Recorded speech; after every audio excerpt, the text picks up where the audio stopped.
Okay, hi everyone, and welcome to another implementation series with Halo. Today I've got again my favorite person from Halo, Mr. Halo himself, Morgan Aspinall. Today we're going to talk all about access rights. We're going to go through an entire scenario. You know, one of your clients has maybe asked you to set up access rights for them, be that on a line of business application or maybe access rights to a specific folder. We're going to go through that entire process, talking about how to set up the ticket type, then all the way through to the ticket approval process, and through that entire kind of workflow. So this is going to be a slightly longer video than we normally do, but I think it's really important because this is something that a lot of people are asking for. So sorry for the long intro, but hey Morgan, how are you doing? And thank you so much again for joining me on this call.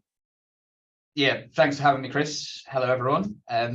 Yeah, this is going to be a good one, I think. We've done a few sessions talking about specific areas of configuration within Halo PSA.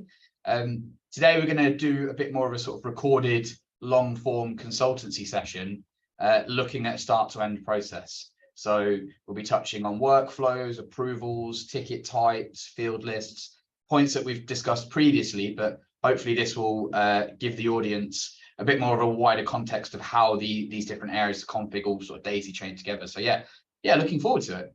Absolutely. No, I think it's going to be brilliant. So I think what I'd like to see is how do we set up the ability for our customers to log these kinds of requests with us, right? So the customer is asking for some kind of access rights, right? Maybe they want access to a particular folder, and we need to get some kind of approval process for that, or maybe they need access to a line of business application. Maybe, as an end user, I need more rights to log into Halo is a perfect example, right? Now I need to have that approved through my manager, whatever the case might be. So we need to have a form on the client portal that the customer can go onto and make this request, with a drop-down list that might say, what kind of access do you want? Is it folder access? Is it line of business application? And then if it's line of business application, then select a list of what those applications might be. And then based on that, and maybe there's different approvals, right? Maybe, there may be different people who need to approve whether I need folder access versus, line of business access, whatever the case might be. So to kind of have that form that goes through that, and then designing that entire process within Halo. Yeah, absolutely. So the first point to think about, I like to think about these kinds of processes in the chronological order, right? So where are we starting? Well, we're starting at the point of logging the ticket, and integral to that is the form that you're filling out, whether it's you as the agent or the end user making that request via the portal. So the first point to sort of drill into a little bit is what is this form going to look like? Now, for people coming from other systems over to Halo PSA, my advice would be look at the existing forms that you're working with, right? Take the integral information, take the important bits of information that you can't lose, make sure they're input into Halo, and keep in the back of your mind, what part of the form can you improve upon? Do you really need this field? Can we take this out? Does anyone actually fill this in? But to start off with, we really want to consider the field list and the ticket type that we're creating. So, Chris, let's have a brief conversation about that. I think that it's going to be important to include a justification field. So if an end user is logging, a permission request or access request to a certain application or folder, why are they logging it? Why do they need that? It's also going to be important, of course, to specify what they're requesting access to, like you say, whether that's a business application or a particular folder on a server somewhere. And how long beyond that, is there any? Right. It could just also be how long they need to have the access for. So, maybe I don't need to have access to that folder for the rest of eternity, right? Maybe I only need to drop some certain stuff into that folder, but I don't have any access now. But the justification I have is, well, I need to put this big file or whatever it is into that folder, or I need to log into, Halo or line of business application to set up a particular integration, right? And then after that, I don't actually need to have further access to be able to do that stuff anymore. So some of it could be actually time-based on, you know, I specifically only need it for a certain period of time. Good point. Yeah. So yeah, like a temporary access option where you specify the duration that you need access for, or a start and end date for that access. Okay, cool. Perhaps another one to consider would be the level of access that the individual needs. Yeah. Okay, cool. Should we start with that? Yeah, let's start with that. And I think, you know, and you mentioned about, you know, obviously having the customer being able to self-serve this themselves from the portal perspective, but also, you know, if the customer calls you on the phone or emails you in, how does that kind of flow through the system as well? So maybe we need to look at those different scenarios as well. I know, you know, from the ticket type perspective, obviously that's going to be the same effectively, whether you do that as the agent logging the ticket or whether the customer's doing that from the portal. But what if the customer emails in and says, hey, can I have access to this particular folder? You know, we needed to kind of flow through that whole process as well. Yeah, absolutely. Okay, so first things first, creating our ticket type. So we're going to want to go to the configuration module, then into tickets and into ticket types. Now, we could create a brand new ticket type from scratch. But what I'm going to do, just to have some of these sort of default field or some of these mandatory fields pre-populated, is I'm just going to take the standard service request ticket type, and I'm just going to clone it, just save a little bit of time. And we'll call it access rights request. I mean, that's what I do all the time, by the way. And I think it saves a huge amount of time of, you know, taking the types that are there already and just cloning them. I never create them from scratch because, you know, invariably I'm going to tick all the same boxes anyway. So I might as well just kind of copy it from something that's there already. Yeah, exactly. Yeah, a lot of them, you know, the chances are you're always going to start with the same default status. You're going to have the sort of the same options around what happens to the status when customer updates the ticket. So yeah, it can be easier in most cases to just clone an existing ticket type. Yeah. Now, one thing that will be quite different is going to be the field list. So what we'll do is we'll go to the field list tab, and this is where we'll start amending those fields. So let's start from scratch. We can put a summary in. Yeah. We need to have a summary. We'll see. Maybe we'll come back to that and we'll see how we can default that summary. Beg fun, Chris? Yeah, no, I was going to say, no, I think we probably, we maybe do need to have the summary at the very least so that, because the customer's going to say, I need access to whatever application. So, yeah. Yes. Yeah, exactly. So we'll put summary and we'll put details. So details will be able to provide some further details. Summary is just going to be a brief title of what it is they're requesting access to. We have a custom field already baked into the trials called justification. So we can use this justification field that we've already got. Now, let's have a look at creating a couple of bespoke custom fields for this particular ticket type. So the first one that we'll create is a drop down that's saying, are we requesting access to an application or to a particular folder? So to do that, I can click add on the right hand side. And we'll just call this app or folder. Remember, the field name it is not super important. It's what goes into the database. So it has to be alphanumeric, no spaces. But what people will see throughout the application and on the self-service portal is this field label. So we want this to be a little bit more descriptive. So are you requesting access to an application or a folder? Now, we'll probably want that to be a single select dropdown. You pick app or you pick folder. So we'll select our type of custom field to be single select, where I can then go down below to my values section and I can say application and then comma separate that with folder. Cool. We can leave that as it is. Now, the next field that, or the next two fields that we'll want to include is going to be an option to pick the application in question, or the option to include a path, a directory path. So let's add those in. So we'll do business application. Again, we'll have our application be single select field.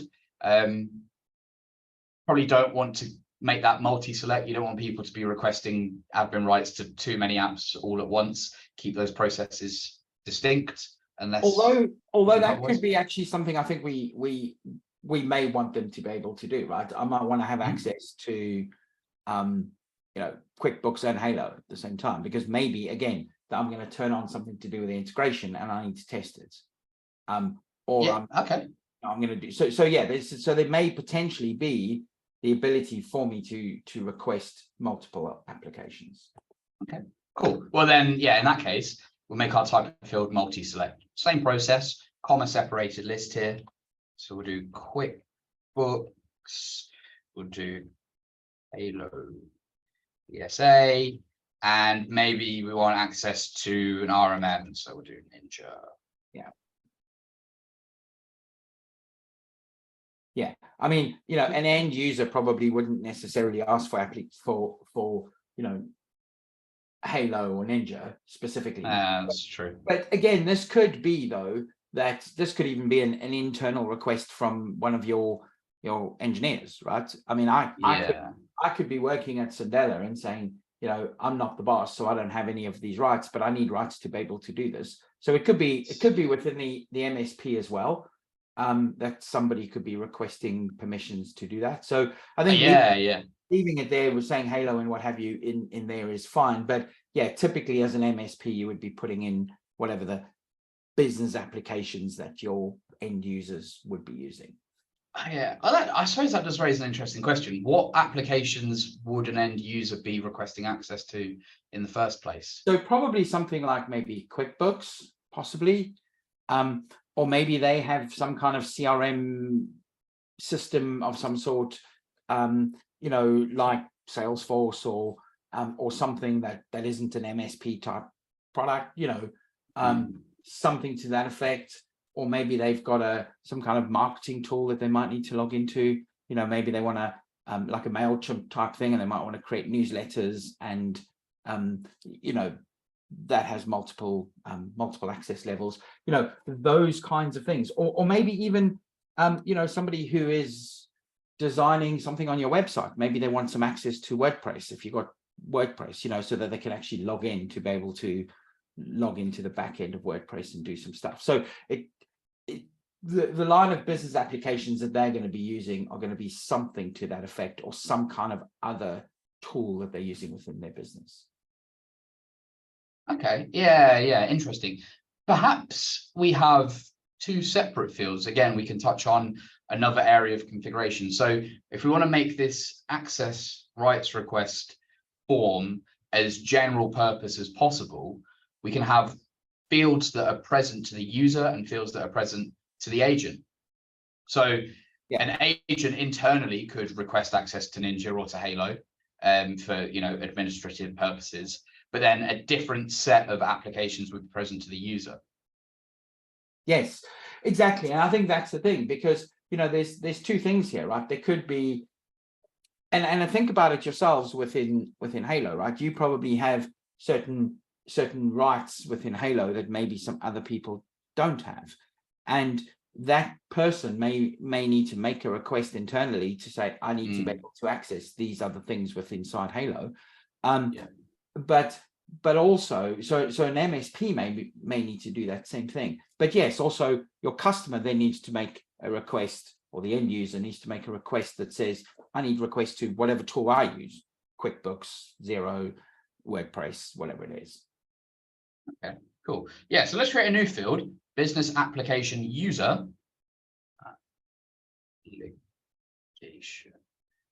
Give it the same field label, but a different set of options. So, Yeah, and just do like two, I don't know, QuickBooks, MailChimp, and I don't know, WordPress or something. WordPress. I mean, these may not be tools that people would need access to, but you know, just to illustrate the point of the types of applications. Yeah, sure. Yeah, no, absolutely. Okay, cool. Yeah, so we'll come back to making these dynamically visible. We'll come back to the visibility conditions for these, such that users can't see this field and agents can't see this field, so they're a distinct list. The next one to add in, if we don't already have it, is path. So we've got a shared file path. Let's create a new one.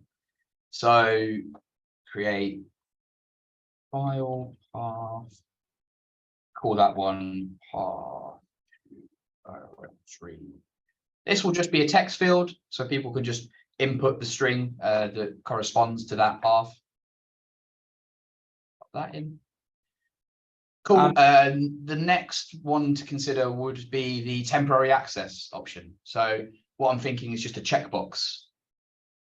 Yeah, temporary access, and then a checkbox of it only needs to be temporary, and then a date until, right? When you need access until. So before you carry on, so for everyone watching here, if you haven't sort of, you know, learned how to do custom fields within Halo, what you'll notice is, you know, what Morgan is doing is clicking on the add button. So this is going to give you the ability to then add a custom field rather than using one of the built-in ones that's already on the system.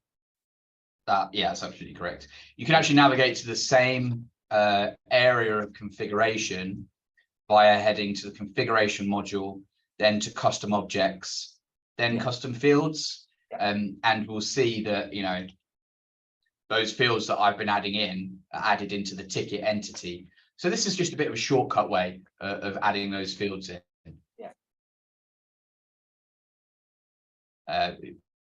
So this was going to be having to jump from one area of config to the next, or having it on the same screen. Yes. So this will be temporary access, and then we'll make this a checkbox. Another handy point worth mentioning is we can put a little hint in to our checkbox fields, so we can provide some further information. So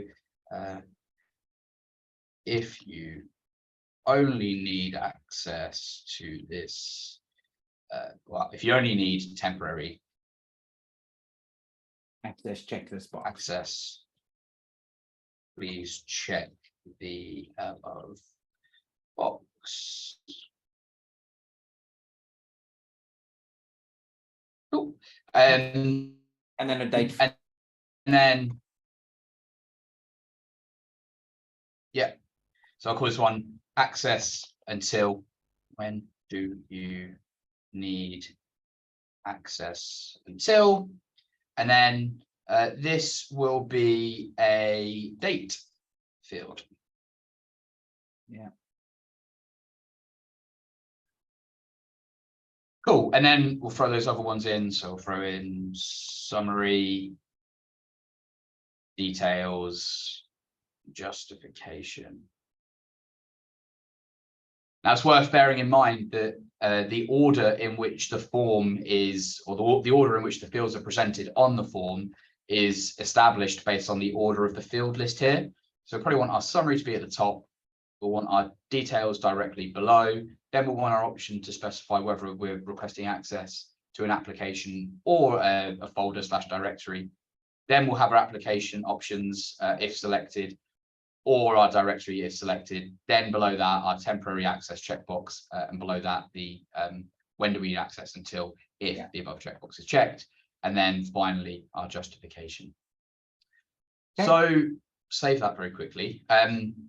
So before we go any further, let's make sure that the configuration of the visibility of these fields is set appropriately. So this business application is for our agents. So I'm going to hit the pencil against this field, and I'm going to say, do not make this field visible to the end user when they're logging this request via the portal. And in fact, don't make it visible once the ticket has been logged. But for agents, we will make it visible when they're logging and when they're viewing the ticket.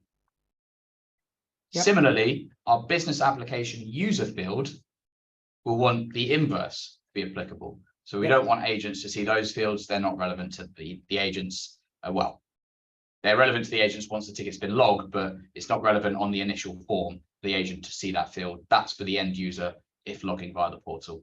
Sure. Also for these, of course, we only want these fields, these application fields, to be present if we are requesting access to an application. So Yep. let's go back in there and scroll down to our dynamic field visibility section. So dynamic field visibility in Halo is a way of only presenting a certain field based on some other field being set or some other condition being met. In this case, we want our application field to only be present if we are requesting access to an application. Cool. And then we'll do that for the field below as well.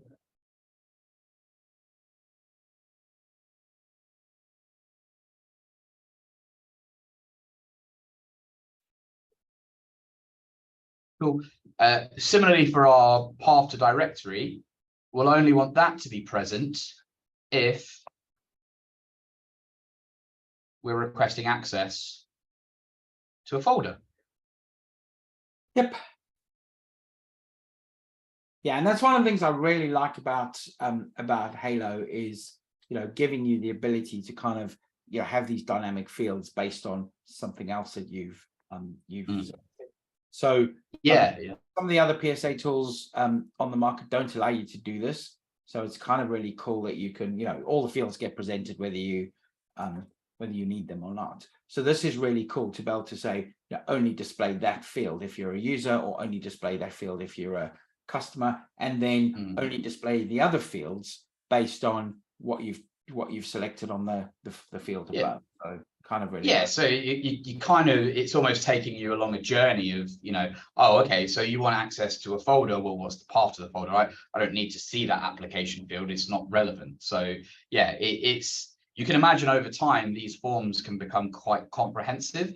But the look and feel of them from a usability side is, still very clean, not bloated at all. Even though behind the scenes you might have dozens of fields, you've only got the 2 or 3 fields relevant to the specific type of request that's being raised. So yeah, absolutely.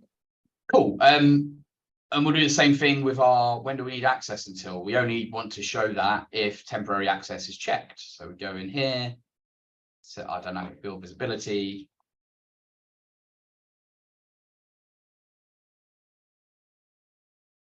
To show if checked. Yep. And then justification, we will always have present, and furthermore, we will always enforce a justification to be populated. So we'll do that for agents, do that for users and for agents when logging these requests. Yeah.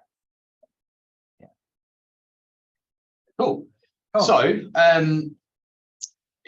we've made this form but with the idea of users and agents using this form.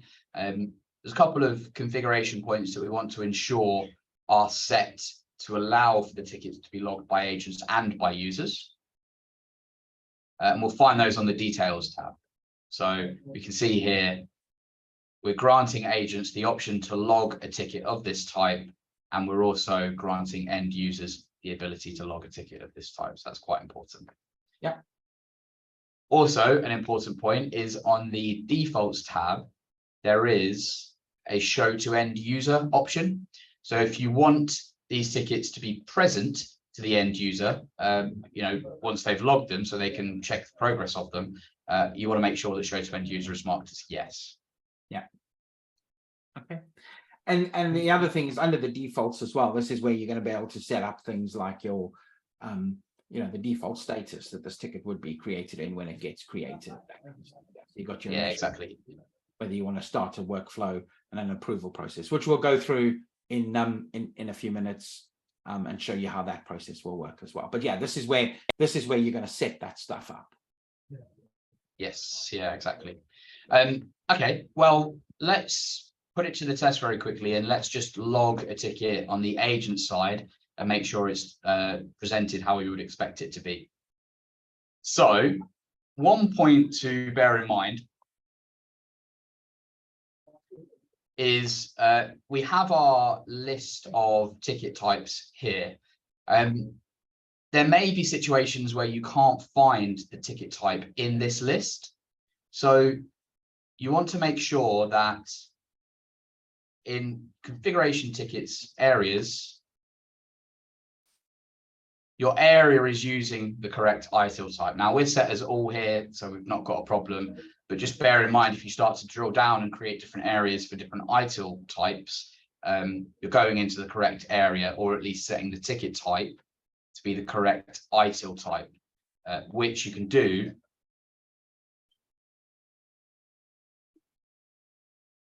from the details tab for a ticket, where you have the ITIL type just here. Yeah, cool. So let's log an access rights request. Cool. So we've got our summary, we've got our details, we've got our justification with our little red asterisk denoting that it is a mandatory field. So I can't actually submit this until I populate a justification.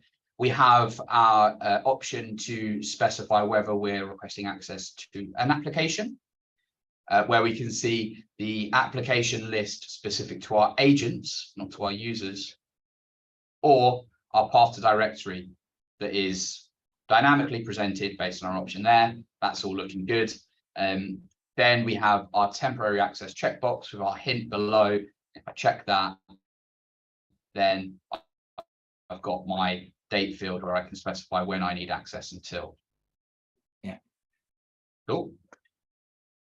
So the next point to consider is logging this ticket, or end users logging this ticket via the self-service portal. And what you probably want is you probably want to wrap this into a sort of catalog of services that you provide, the service catalog, right? So let's quickly hop over to the self-service portal. I know we haven't done any, I don't think we've done any sessions on the self-service portal just yet. So bear with, we'll take it a little bit slower, and we'll only talk about one specific but important area of self-service portal configuration. So let's go and take a look at that.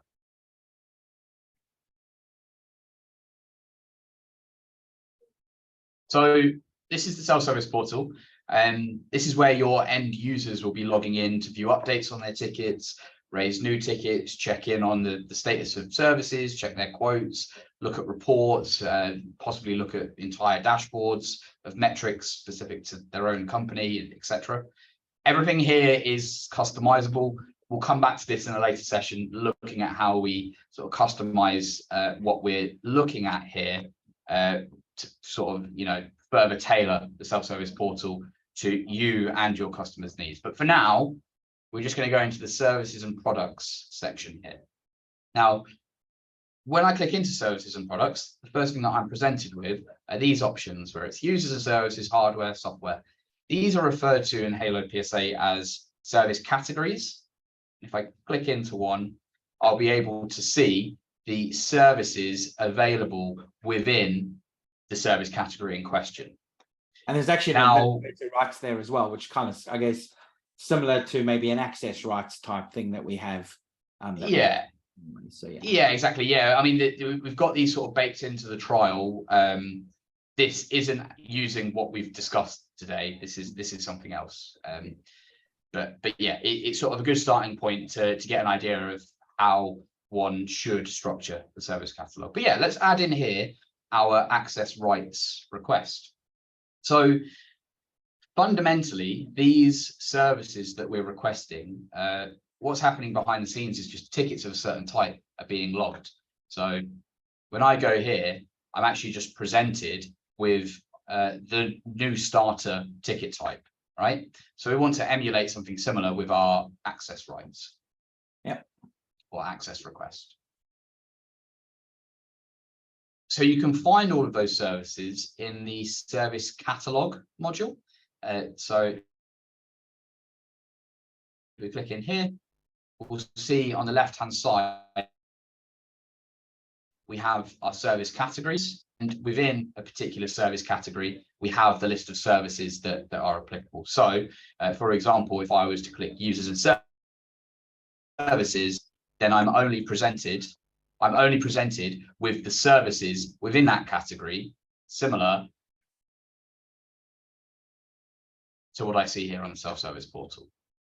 Yep. So let's create a new service.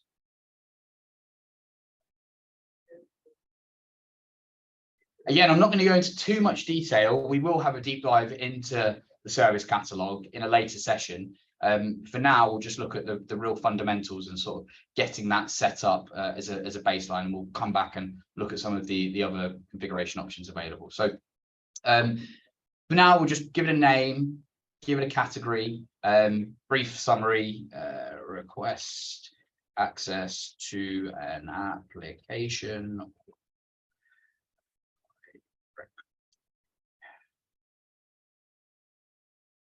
Thank God for Grammarly. So the sort of the real configuration options, what the real mechanics behind these services, you can find within the configuration tab here. Now, in here, we're going to want to be able to allow users to see this in the service catalog. So that's already enabled for us. That's great. And below here, we have our service request details. So this goes back to that point that I just mentioned. Our service catalog on the self-service portal is simply a means of raising tickets of a certain type or using a certain template. In this case, we want to use a certain ticket type, and more specifically, we want to use the access rights request ticket type. So we'll add in here our ticket type, access rights request.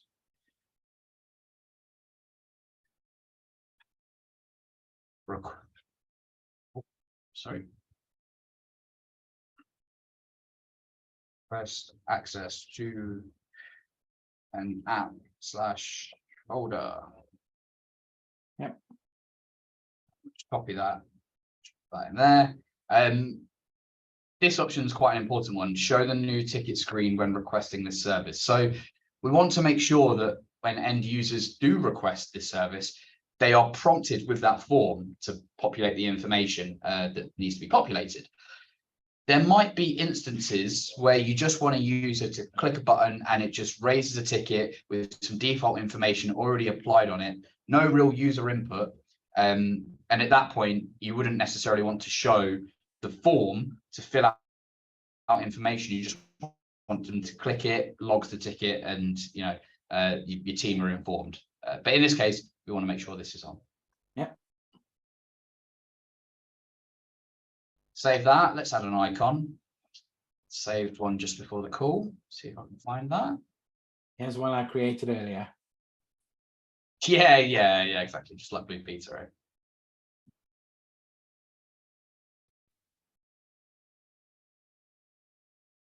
Cool. Right, so let's go back to the portal and let's see if it's here. There it is. Brilliant. Again, as I mentioned, we're going to come back to the service catalog. We're going to talk about the rights and permissions to certain areas of the service catalog. You might have certain services that only specific individuals within your customers can request. We'll come back to all of that later. For now, just know that your service catalog is fundamentally built up of a series of tickets of a certain type or a certain template, and the process of adding or the process of allowing a user to request a new service involves creating a new ticket type and adding a service, linking that ticket type to the service that you're creating, and then ensuring that that is available on the self-service portal. And the result should be something similar to what we have here. So we'll click into it, we'll click our request, and now we see that form again that we saw previously. This time when I pick application, I don't have Ninja in the list. I have MailChimp or Halo in the list. I have MailChimp and WordPress. So this ties back to that configuration option that we saw previously, where we can specify the visibility of a field for an agent and or an end user. So one ticket type, one master form, but very different experiences for respective individuals. That's really cool. I mean, you could actually do this if, you know, if you had an internal user that was locked out of, so if I got locked out of Halo or even locked out of any tool, right? Maybe you would want to then have it displaying on the portal to your internal users as well, because maybe I can still log into the portal. Maybe I've got an account or something, so I can still log into the portal, but I just can't log into the user interface. I as an engineer or an agent can still log into the portal as though I was a customer and then try and access this as well. So just in the same way as you locked it down to only specific customers or agents, you know, if you just left those two boxes ticked that had visibility on all of that stuff, then it doesn't really matter whether you do it as a ticket or as a you know, from the portal. Yeah. Cool. Okay. Cool. Hopefully that's all making sense so far. Yeah, perfect sense. Brilliant. Well, it makes perfect sense to me. I mean, you know, I know the stuff anyway, but yeah, it makes perfect sense to me. But hopefully, it's making sense to anyone who's watching this video. Yeah. Okay, so we've got the form set up and we've got our service. So we've tested the logging of the ticket via the agent application and via, well, for example, let's just make sure that it logs. Test. Man. So we've tested the logging of the ticket from the agent application and from the self-service portal. The next point to really start thinking about is our workflow. So remember that the workflow is what happens after the ticket is logged. Yeah. Sorry, Chris. Sorry, I was going to say, before you do that, actually, if you notice, and yeah, this is an easy thing to set, but of course, you were able to not select the application when you created this, right? That's because you didn't make that field mandatory. So maybe what we wanted to do was make the application field mandatory, so that because there's no point me putting in a justification and saying I need a you know, access to this, and I'm not telling you what application it is. So we might want to make that. I totally agree. So what we would do is we would go back to our ticket type.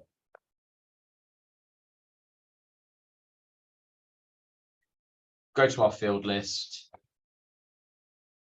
edit the field or fields in question, and we'll say on the agent side, if the application option is selected, we must then pick at least one application that we are requesting access to.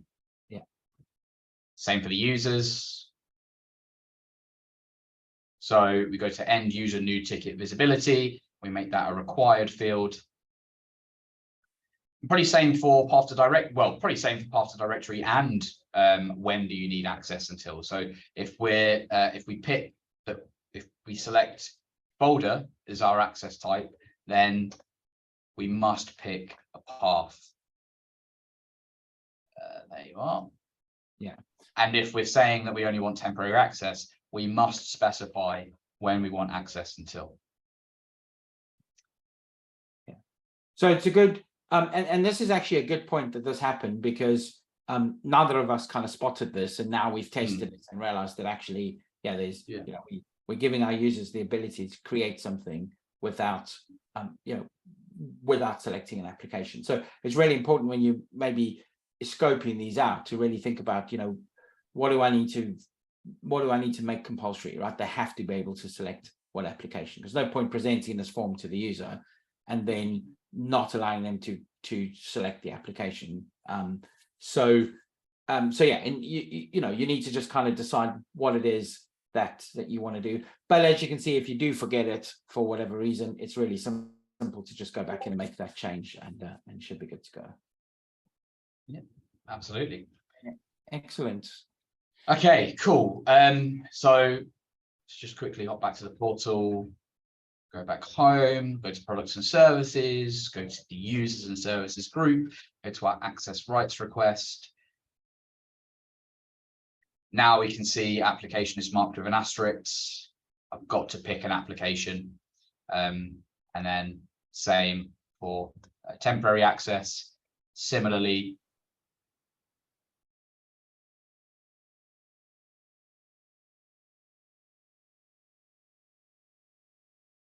we can see that on the agent side. So yeah, good. Yeah, thanks for spotting that. And you're absolutely correct. You know, it's true. It's true in life, right? You don't just set something up and leave it.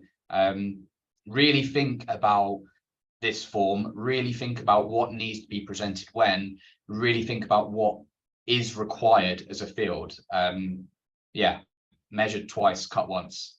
Yeah, exactly. And you know, it obviously we're doing this kind of, you know, as part of a demo, but again, you know, you might want to make sure that you know, you're having in certain scenarios where maybe it's not compulsory for the you know, for the agent to do it, but it is compulsory for the customer. So just make sure that you're selecting that visibility and whether it's required or not based on what you've got in here. So yeah, absolutely. I mean, we don't have to do it now because I think, you know, we've seen how to do it. But again, you may want to hide temporary access that says, you know, I don't want that to be visible unless I've picked one of these applications, right? So if I actually pick an application, then I'm only going to see the temporary access box. Yeah. But so again, you know, it's just thinking about designing the form in such a way that you might want to make sure that certain things show at certain times and what have you. Yeah, and it's nice that Halo can accommodate that. I think sometimes it can feel a bit overwhelming, but once you get over that initial hurdle, you'll really start to appreciate the flexibility of you being able to lead agents and customers down this path of, okay, well, this is what we want to request. So these are the important bits of information specific to that. And yeah, like I say, leading customers and agents down that path. So sure.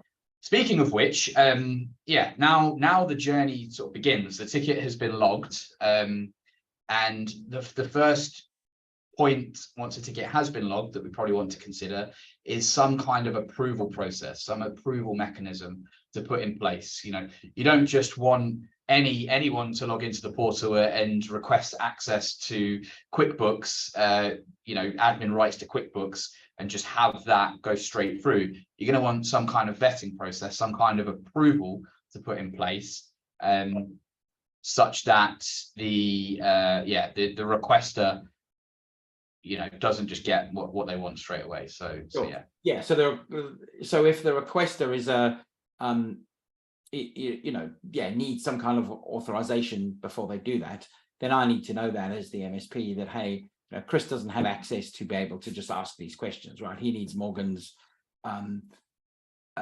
you know, say so, or Morgan's go ahead to go, yeah, you do have, you know, you do have permission to do this, but only for a temporary time, something like that. Yeah. Okay, so let's have a look at creating an approval process for this. So we'll go back to configuration, tickets. This time we'll go to approval processes, where we'll set up a new process and we'll call this. And so we do have a video on this whole approval process as well on the channel. So, you know, if you want to look into this in more detail of how this approval process works, you know, go and have a look at the video. I will link to it above somewhere. Absolutely. So again, we're not going to have a deep dive into approvals. That's on that previous video that we've recorded. So yeah, we'll just go ahead and create one here. Of course, I'll sort of outline the core bits of functionality respective to an approval process, but yeah, for a bit more of an in-depth look at what we're doing here, recommend going to our approval process session.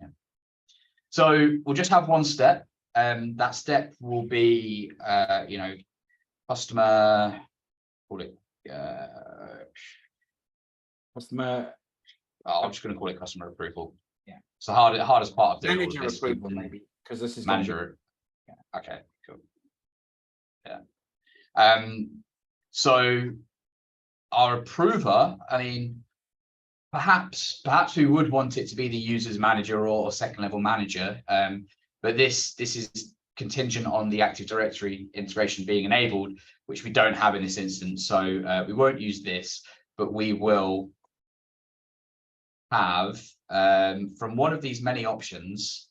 Let's pick the, where is it?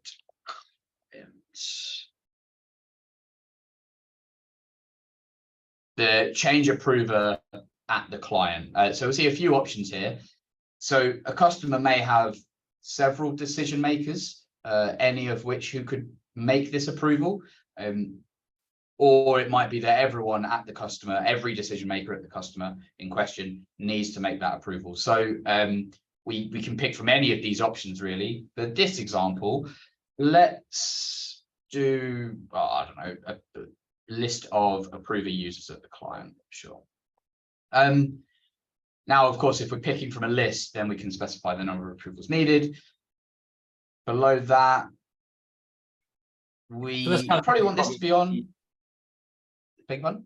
Yeah, I was going to say, you know, in terms of this, you probably just need one level. Actually, just need your direct manager. You don't necessarily need to have 3 or 4 levels of approver based on. Yes. Yeah, exactly. Yeah, which there's a couple of ways of going about that. I mean, I think we discussed process rules in our previous session. That's another way of doing it. So yeah, well, in that case, instead of, the client, instead of picking from a list, we'll just do the approvers at the client, which, you know, might be one, but, you know, as I mentioned, tickets client, as I mentioned, that can be dynamic based on the client that is, or the user that is raising the request in question, dependent on the AD integration being enabled.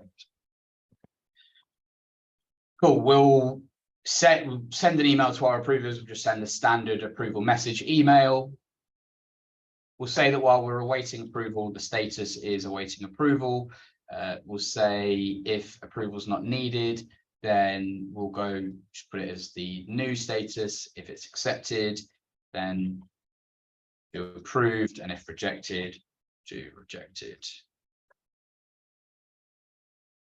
Then probably want to inform the user of the outcome. So if it is rejected, they can be notified that their request to access the configuration panel within Halo has been rejected, or their request to access WordPress has been rejected or accepted. So yeah, we'll send that information to the user, perhaps to the agent as well. It's not quite as important in this case. However, you might want your agents to be notified of when an approval has been made so they can action that accordingly. Yeah. And it might be that we only want to notify the agent when it's been approved so they can action it, but if it's been rejected, they don't need to know, they just leave it. Yeah. Cool. Leave all of that as it is. Okay, so we have now got our ticket type and we've got our approval. The last point to consider is building a basic workflow to apply to our ticket to trigger that approval. So let's go to config tickets, workflows. Let's create a new workflow. I'm going to close this step and I'm going to go straight to the details tab. And I'm just going to give our workflow a name and we'll call it access rights request. Again, we've done a deep dive into workflows in a previous session. So I'm not going to explain everything that we see here in detail at least, but yeah, sort of assume that prior knowledge has already been watched and obtained. I'll put a link in the description below on where that video is, so people can go and view it if they need to. Cool. Yeah. So we're going to always want the ability to add a private note, email the user, and we'll probably leave it at that. Our steps will include an initial approval stage. Once our approval's been made, we'll go to just an in progress stage, and then just have a completed stage as well. Yeah. Now going over to the flow chart, our initial step is going to be at that approval stage. So we're just going to do approval, and we're going to set our workflow action type to be approval process outcome.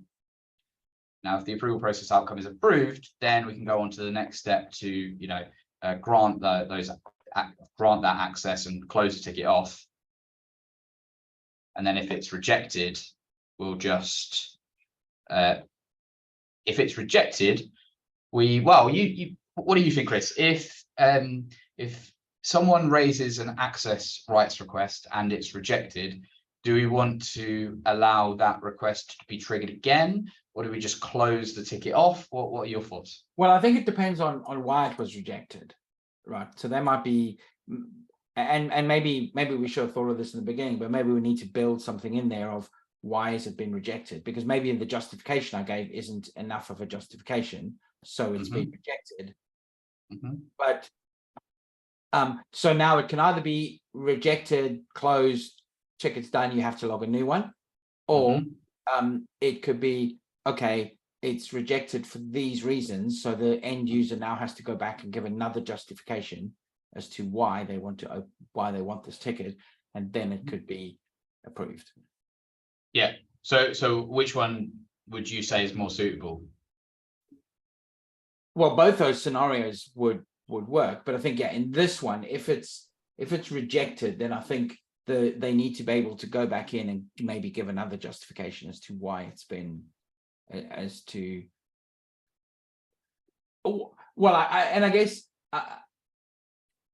if it's been rejected, hopefully it won't be rejected, because potentially you would have actually probably spoken to your manager about it first anyway, right? Hey, Mr. Manager, I need access to XYZ, and they said, yeah, no problem, just log a ticket and I'll approve it. But yeah, if for whatever reason you haven't had that initial discussion and it's been rejected, then you want to tell the user why it's been rejected, but give them the ability to go and recreate the ticket again if they need to. Cool. I would close it and say they need to re-enter another one. Okay. So either they re-enter another one and then re-put the justification in, or, and I don't know if this is possible, but if we could just then have it goes back to allowing them to kind of go back and enter another justification as to why they need to do that. Yeah, I think that my opinion is it's probably going to be better to do the second option. One ticket, multiple approvals firing with updated justifications each time.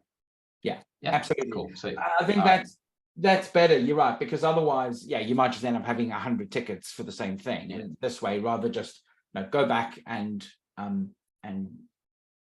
redo it again. Yeah. Yeah. Cool. Okay, so that's fine. So we will. What I'm thinking is access rights request ticket is logged. The point of it being logged, an initial approval is triggered. If that initial approval is rejected, have an option to re-request that approval, perhaps even on the self-service portal, so the customer can actually click that again and fire that off again.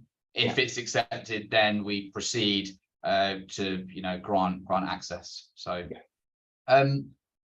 cool. So a couple of things to put in, and let's start giving these appropriate labels. So we're going to say this one is in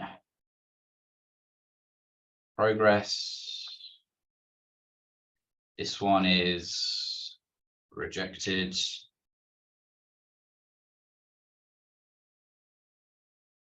this and this one will be access granted.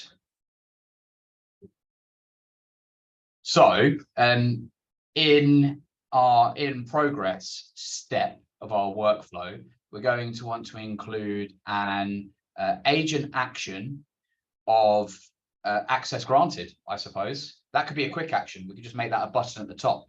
Yeah, cool. Yeah. So we'll just click I mean, new on the right side. You could just add a private note at that point anyway, couldn't you? Or a public note. I mean, you could, yeah. However, in our workflows, we have to bear in mind that it is specific actions that lead us down specific routes. Sure. So we'll probably want a specific action for access granted. It's also going to be easier to sort of distinguish from any private notes, any other private notes that are added to the ticket. So you can quite easily see when that access was granted. You know, is it a day later, a week later, whatever. Yeah.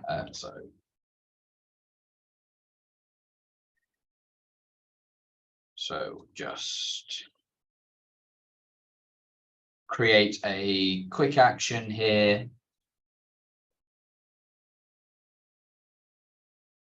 Access granted. It's going to move us to the access granted step. Then in our access granted step, which is going to be here with our in progress stage, we're going to add an action that is going to be closed ticket, resolved ticket. Probably want to rename, well, this has been renamed in subsequent trials to something a little bit more sort of multi-purpose. Yeah, the action on this version of the trials says resolve, but more generally speaking, what we're saying is close the ticket. The request has been fulfilled.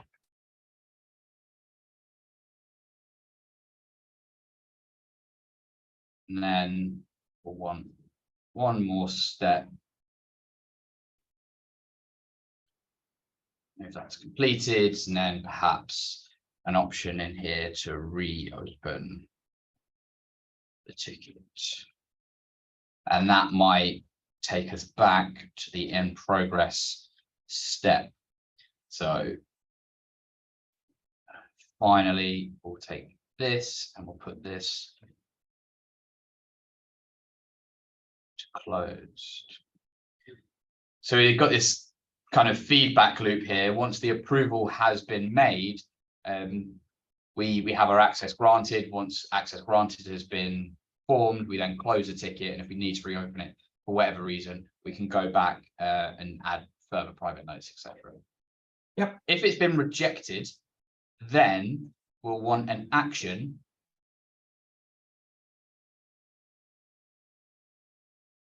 to re-request approval. So what we'll do is yeah, or yeah, re-request justification or something, or yeah.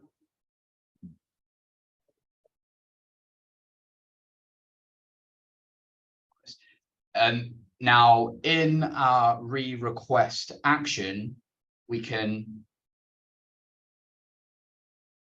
include that justification field. Yep. Just leave that as it is.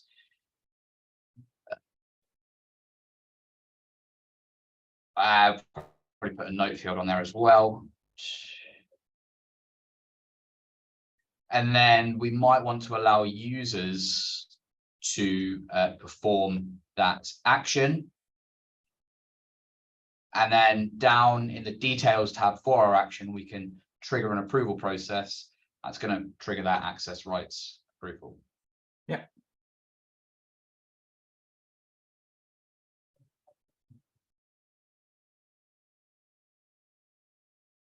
So just drag this like that. Just make things a little bit more straightforward. So what we're saying is if the approval is rejected, then we go back here and then we are going to move back to approval. So we've got this sort of closed feedback loop. So notice how this is our the green box is our initial step. So we can see that based on this checkbox here. So when the ticket is first logged, we're starting here at our initial approval.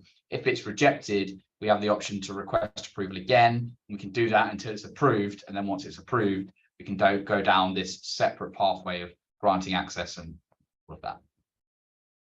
Excellent. Cool. So that's a really good workflow to kind of show. And I know we covered off workflows in the previous video, but this is a real world example of where a workflow would kind of work on a ticket that would show kind of something that's been rejected or approved or what have you. So we can actually go test that and show how that whole process. Yeah, for sure. Yeah, let's give it a test. So we've got our ticket type, we've got our service, we've got our approval, and we've got our workflow. We've seen how we can tie the service and the ticket type together. Now we just need to see how we tie the approval and workflow to our ticket, and by extension to our service.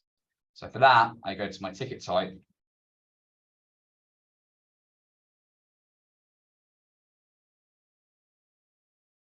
And I go to the defaults tab, and I'm going to, whenever that ticket is logged, a workflow, namely our access rights request workflow. And also we're going to start an approval process, our access rights approval process. All right, so just going to check.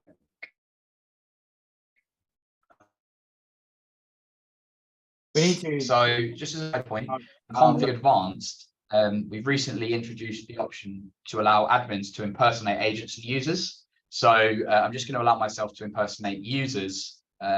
So I can go to Mario and Luigi's Pizza Place and log into the portal as Luigi if I had the option at the top.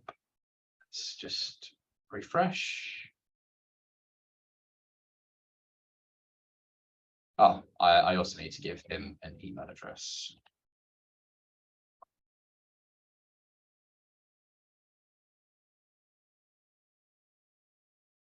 That's neat. So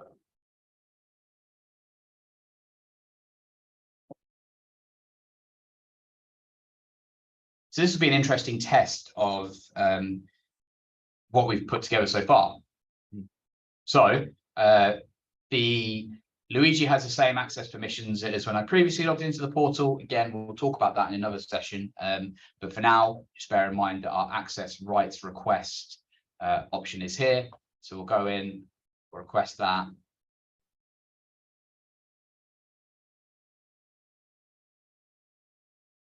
So we're going to say that we want access to an application. What application? WordPress. Do we need temporary access? Yes, just until the end of the month.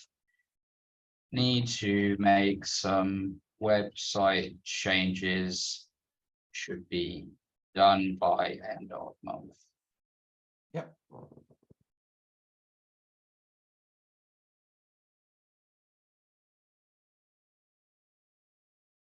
So let's have a look at what's happened here.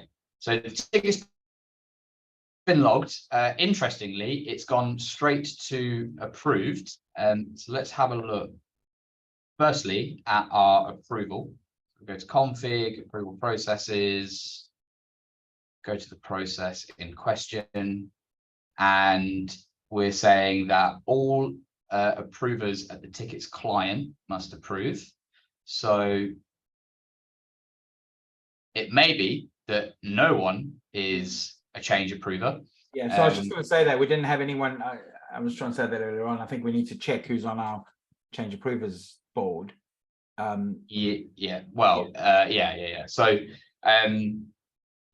what we'll do is we'll go to Mario and Luigi's Pizza Place, and let's pick Mario, as Mario wouldn't be the one logging the ticket. Well, we can see that Mario can't partake in approvals.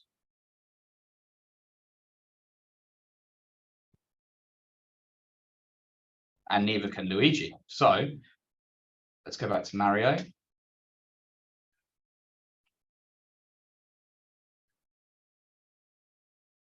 Make him an approver.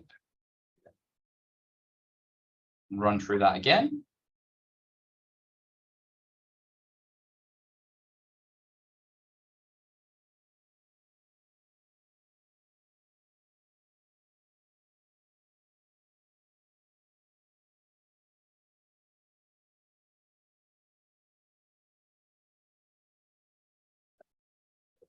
Making some website changes should be done by end of month.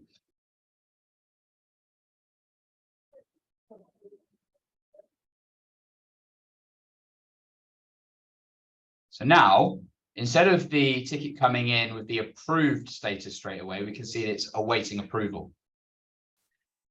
We hop over to our service desk. We can see there it is at the top, WordPress approval 2.0, or whatever that says, approval. And down here, we can see against the ticket in question, the approval that's been triggered and who needs to make that approval. We also see all of that information against our ticket. So we have the what's being requested, the user application. So again, we might want to hide this. So we can do that by going to our field list for the ticket type.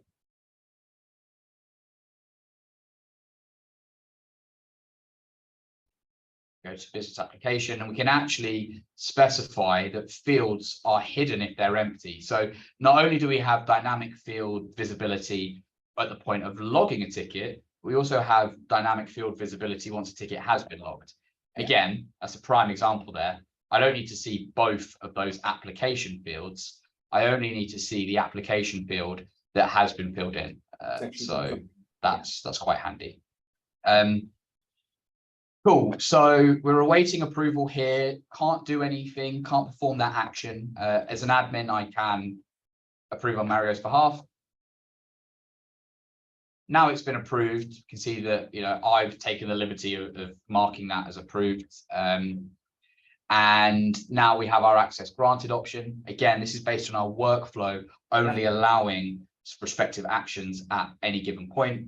So I can click that. This, probably don't want this.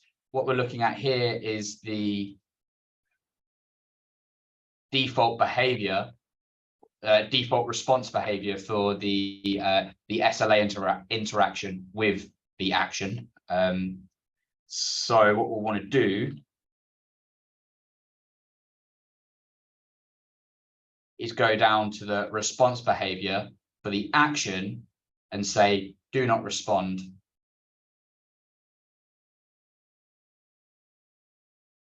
So now I can click that, doesn't give me a pop-up, just does it straight away. Access has been granted. We can close that off. Let Luigi know that he's got access to WordPress for the end of the month. Yeah. Excellent. So that all works as far as being approved. So let's go in and do let's reject it and see what happens when we reject it, because we should be then seeing it kind of come back up and giving them the ability to re-request. Let's do it. So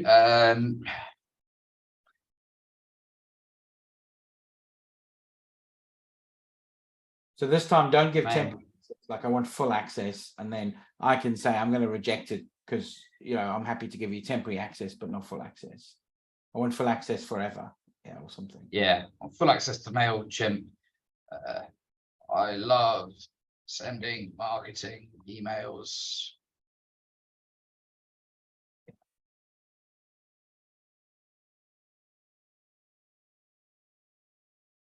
All right, so we go back into our list, just refresh that very quickly. There it is, MailChimp access. So then Mario rejects it. Internally, we've got the option to re-request. So of course, you know, Luigi could call up and say, oh, I want to request it again. And the agent could do that on their behalf. or we can actually give end users the opportunity to perform actions themselves. That was based on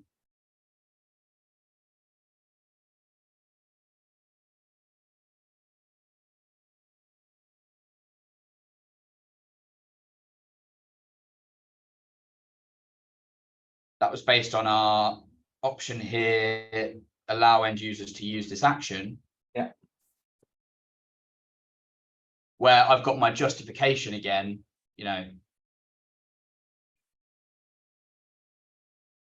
sorry, only want temp access until end of month. Yeah. That then fires that approval back off.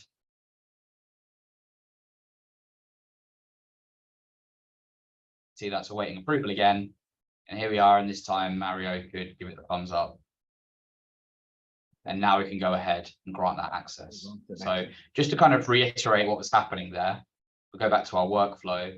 In the first example, we logged the ticket. Well, in the very first example, no one was an approver, so it auto approved. So we went straight here. We started off at our initial approval. It was automatically approved because there was no approver. So we went to our in progress step. We then marked Mario as an approver, at which point the ticket came in and we only had the option to email the user or take a private note. Those options are available based on our actions allowed at any step. I then approved that and we had that access granted button pop up because we moved from the approved step to the in progress step. And finally, I logged another request. I rejected it, and we saw that on the agent application and on the self-service portal, that re-request button came up with the justification field present. I re-requested that, hence taking us back to our approval step. I then approved it, and away we go. Yeah, brilliant. Yeah, so that's and I mean that's a really good example of kind of how you might do something like this to give somebody the ability to request approvals and and that kind of thing. So if anyone watching this, if you've been following through and you want to try and get all of this set up and need some help, obviously I can help you with that as well, or you can reach directly out to the guys at Halo. They can help you on this as well. But maybe as a good little kind of test for anyone who wants to play with this is go through this process and then maybe add some other things to the to the workflow, to maybe once the ticket has been approved, maybe then we have some other actions that we might need to do over and above that. But also maybe add a justification or a reason for rejection field, right? So that might be another thing is, okay, well, I've rejected this as a manager, but what was the reason for me rejecting it? So those are things that people can add. I can help you with that. Morgan can help you with that. But hopefully this has given everybody a really good idea of kind of how, how to set up a ticket type, then, how to link that into a workflow and then go all the way through the ticket approval process as well. Yeah, absolutely. It's probably the longest session that we've recorded so far. But it is important to give the audience an understanding of the whole picture, and I think we've done a decent job at presenting that. We've looked at everything from creating fields, setting visibility restrictions, setting dynamic field visibility for that field list, making the ticket type present on the portal within the service catalog. We've seen how we can build a basic approval process and complementary workflow and how that all ties together. So, you might not be using this exact example, but the underlying process of how to go about constructing a workflow with an approval in it should hopefully be better understood now. So yeah, thanks for having me, Chris. Yeah, absolutely. Well, as always, thank you, Morgan. Really appreciate it. What I'd like to do on the next video is maybe we can actually talk a little bit more around the self-service portal a little bit more. Mm. And maybe we can even add on to this. It might be nice to kind of use the chat facility to be able to say, hey, I want to use that to actually request the approval as well. So we can kind of talk around that. But I think, yeah, we definitely have quite a lot of other videos coming out, and the customer portal is going to be next. So as always, thank you so much. Thanks to Halo for allowing us to do these and allowing you to spend the time with me on the call going through this. Really do appreciate it. And I look forward to seeing you on the next one. Yeah, always a pleasure. Yeah, thanks, Chris, and thanks everyone for watching. Excellent. Thanks.